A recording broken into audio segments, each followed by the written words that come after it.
I believe we would all agree that the most talked about event of 2020 is COVID-19. For the cost of life lost has already exceeded 1 million. Another thing we may all agree on is that the great task of preventing the relentless spread of virus have been done by some countries. But the question is, how are these countries able to do that?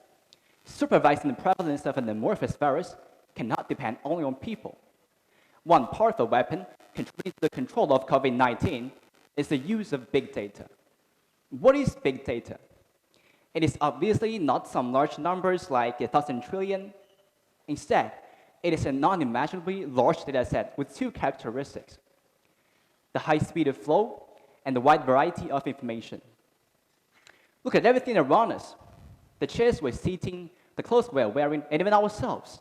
We all contain countless data. For example, the clothes size, our name, gender, height. But how are these related to big data? Well, it's not hard to grasp that some of these data contain words and others contain numbers, which represents one of the two characteristics I've mentioned, the diversity of data type. And people sitting in this room change every day, and thus the data contained in this room changes accordingly. Under the current situation, the flow speed of data is relatively slow. However, in some shopping malls with people walking in and out, the data changes at a much faster speed. And this illustrates another characteristic, the high speed of flow.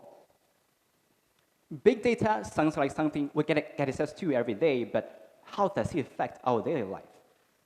So now, let me attempt to unravel the essence of big data. Take COVID-19 as an example.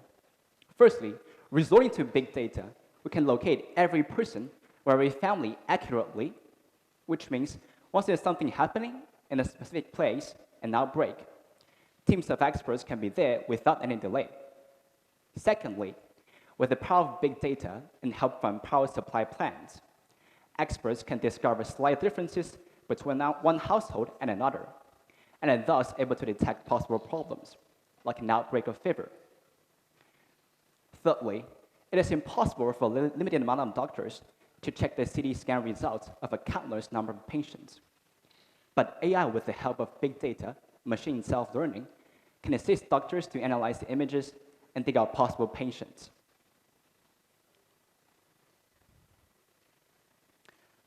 Besides, the power of big data has already exerted influence on things apart from COVID-19.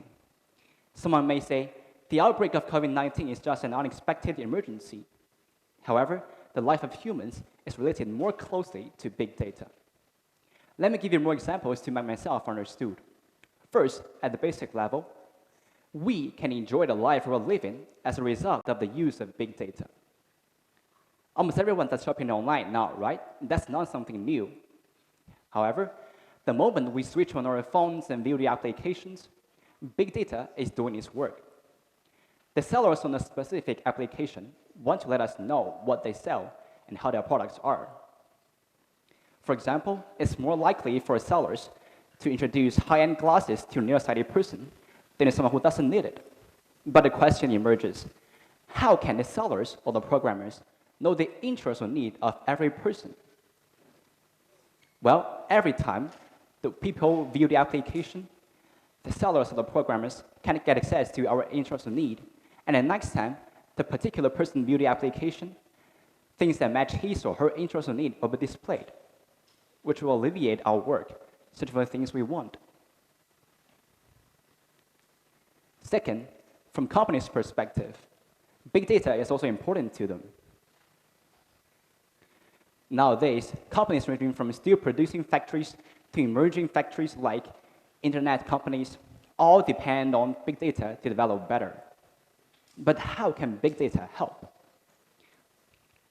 Well, companies are facing far more decisions and choices than they have ever done before, and not all managers have the ability to make smart decisions, much less than intuition to choose what choices to make. And the tricks of mathematics and statistics seem to be complicated, but when being compared with making decisions depending on intuition or talent, big data is a much better choice. Thirdly, from national perspective, mastering big data can help realize prosperity. Take one specific example. Dealing with crime. The comparison of fingerprints seemed to be impossible years ago due to the immature utilization of big data. However, nowadays, our personal information is owned carefully, and once police need it, they can get access to it, which will curb the crime due to the increases in the probability of catching criminals. And so far, we have known what big data can do for us, but how? But there's nothing that only has benefits. The deadly loophole of big data is its owner. Initially, our information is owned by ourselves. However, due to the development of society, companies can now own data without scrutiny. A recent scandal involving Facebook had to do with big data. And a few months ago, Tesla was found collecting data of our search history on the internet. And there are unknown websites collecting information and sell them off a high price. Our data is under threat. One reason is that the legislation of data and internet not being well and thoroughly established. Another reason is that we ourselves cannot realize the danger behind it. It is indeed more convenient if the data is shared. However, this also brings about unknown danger.